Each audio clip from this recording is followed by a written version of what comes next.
เข้ามาจะอย่างคุณนักร้องค่ะคุณจะทำอะไรบ้างครับ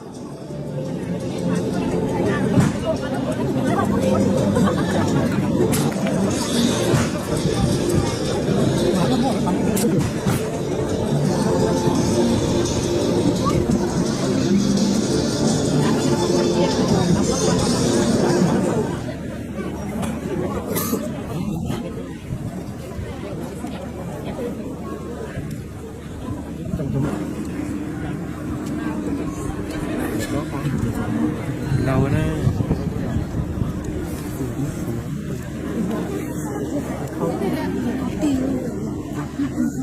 มีหลงเราหลงเราขอบคุณเรา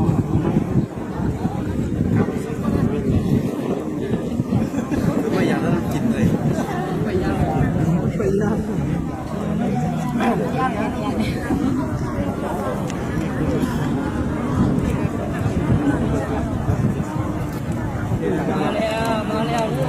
เขาเลยเขาเลยโอ้มาครับวางเกียร์แล้วโอ้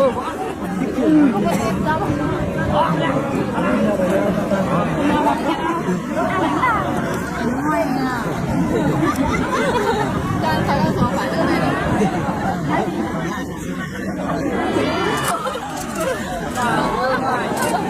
โอ้ยโอ้ยโอ้ย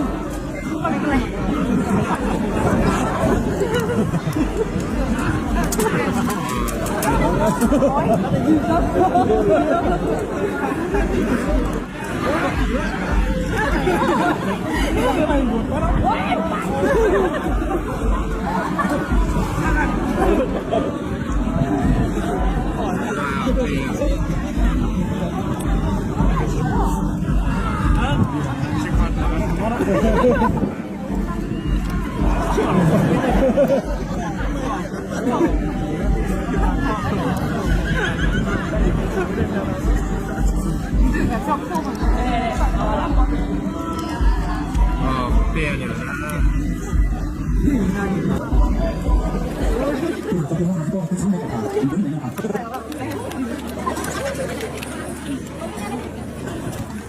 ดูเปิงเปิงไล่เส้นดูอันนั้นยังได้เปลี่ยนก้อนเกียนก้อนอย่างข้างมึงดีก้อนตัวด้านต่างเลยยึดโตผู้แก่อันมาก้นแก่อันตรายหรือก้อนเตที่น้องบนมือตาคือนักกินตาอะไรก้อนเกียนเกย์อย่างนี้จะได้ถ้าเชื่อมาตายบุญตาจะตามมาเพื่อนงานต่อว่าถึงหาสองคนก็ถูกแล้ว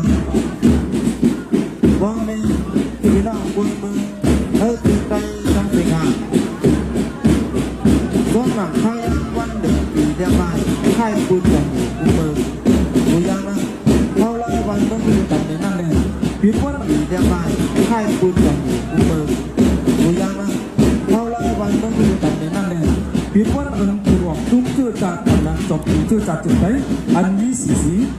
เลยสีเขียวสีเหลืองแดงนี่บ้างลูกบนสีขาวอยู่ในตังแดงนี่บ้างความเชื่อจัดอันเป็นคือหลังจากคือในไรนักมันคือมาวันที่เจ็ดของเดือนเอกบัตร17นั่นเองจะไม่มาเป็นวันคึกฤทธิ์ดำรงพึกพึงตาคาพี่น้องเชื่อจัดจ้างคือในจิตใจหนูนั่นทาง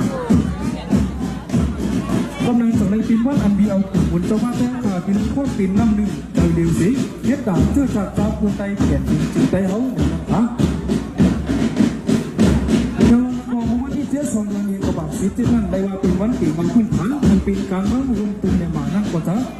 พวกมีวันเจ้าพระได้รวมกันวันที่7 2เดือนเอกบัตร17นั่นก็ปีไปมีไรวันเมืองรวมตัวอันเป็นวันที่12 2เดือนเอกบัตร17วันลงอายุดิโคมบานต่างตรงนั้นไหนลูกปีวันที่12 2เดือนเอกบัตร17วันลงอายุดิโคมบานตรงนั้นสีจำเป็นมาไอ้ว่าเป็นโคตรเป็นน้ำหนึ่งเดียวสิเย็ดด่างเชื่อจากเจ้าคนใจเปลี่ยนเป็นจิตใจเขาฮะวันที่7 2เดือนเอกบัตร17นั่นได้ว่าเป็นวันปีวันขึ้นฐานมันเป็นการเมืองรวมตัวในหมานั่งกว่าจ้าพวกมีวันเจ้าพระได้รวมกันวันที่7 2เดือนเอกบัตร17นั่นก็ปีไปมีไรวันเมืองรวมตัวอันเป็นวันที่12 2เดือนเอกบัตร17วันลงอายุดิโคมบานต่างตรงนั้นไหนลูกพี่วันดาวหัวมือพ่อแม่พี่น้องค่ะตีบ้าข่าวหุ่มปล่อยวันเจอจ่าจึงได้ขอบขบ72 ปีวันมื้อนี้นะครับ จำหนังภูมิบุญพ่อเราค่ะตำว่าปันองตีนั่นเนี่ยให้ยึดจอมปันในย้อนตั้งหัวมือใหญ่น้ำค่ะวันสายโลโก้เมย์แห่ภูมิบุญเราอะไรหันย่ามีได้บอกอีกกับจุ้งหนึ่งผู้ว่ากับจุ้งปิดใจจุดจืดวันเลี้ยงโคนสีตะขวางคือไม้จอมยุทธกับจุ้งหนึ่งในปิดทางเสือคือไม้ทางเสือในพิธีบอกหมายถึงว่าให้งานคัดงานไว้ถ่ายเอาเล็บรับถึงพื้นลอยแก้วนี้ก้องแห่งหาเหลืองเรียบยักษ์ได้เอาเหลืองเลยเสียงห้องมันไปบอกเทียบให้ดูถึงเขาปุยถึงที่ดูถึงเขาอ่ำก้องแห่งหาเหลืองเรียบยักษ์ได้เอาเหลืองเลยเสียงห้องมันไปบอกเทียบให้ดูถึงเขาปุยถึงที่ดูถึงเขาอ่ำฮัดมองกูมาเลยแต่มองว่ามาไปโมสุดกูคือหาตัวอีกว่าวิยองยังตัวเก่าโมหลอกบอกไว้โมเรื่องก็คือหาอยู่ผู้ที่อุดมันตัวอยู่ซีมือคุกกับตัวอีกว่าจึงอ่ำกันตัวอีกร้อย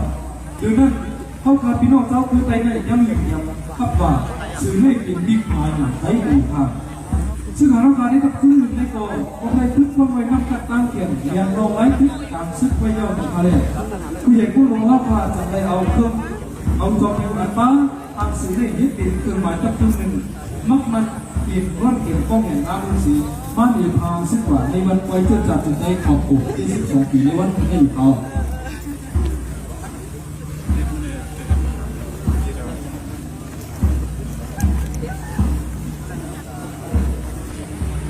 ทางงูเห่าในวิธีกรองหมายถึงว่า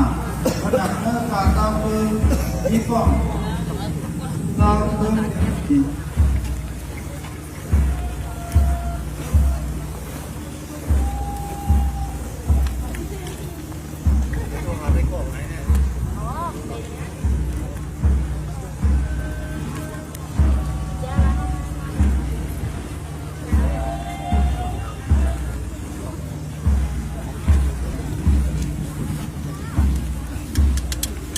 อันในหันอยู่ยากเลยในก็เปลี่ยนตัดของผ่านตรงนั้นผู้วันโดเปลี่ยนใจสิครับวันโดแยกคนสามของต้นไม้จอมยิวเปลี่ยนทางเสือให้พิธีบอกว่าจะเสียวเปลี่ยนตัวมีหิกมาทุ่งน้องยิวแน่เปลี่ยนเที่ยวอันหนุ่มหามจึงเมื่อเขาคาให้บอกเมื่อหลอกแยกคือเปลี่ยนก้นหนุ่มวัดมาได้ก็จะอย่างนี้ได้เข้าเป็นอย่างเรียกได้หรือเปล่าผมไม่ได้ที่ห้องเรียนเจอตาลูกค้าก็จะให้ที่ภาษาทางสอนซึ่งบ้านตาเนี่ยก็อยู่บ้านไม่ได้ตาบ้านเรียกเป็นทางข้ามยักษ์ค่ะที่บอกว่าข้ามยักษ์ได้ออกมาตุ้มหนูยาเซลไว้ถ่ายเข้าแล้วพุทธขังดูการวิเคราะห์ค่ะซึ่งตามในนี้ที่บอกว่ายาเซลไว้ถ่ายออกจุ๊ซึ่งตัวอยู่ในเกณฑ์ถูกกินอะไรเลยตัวตั้งติดตัว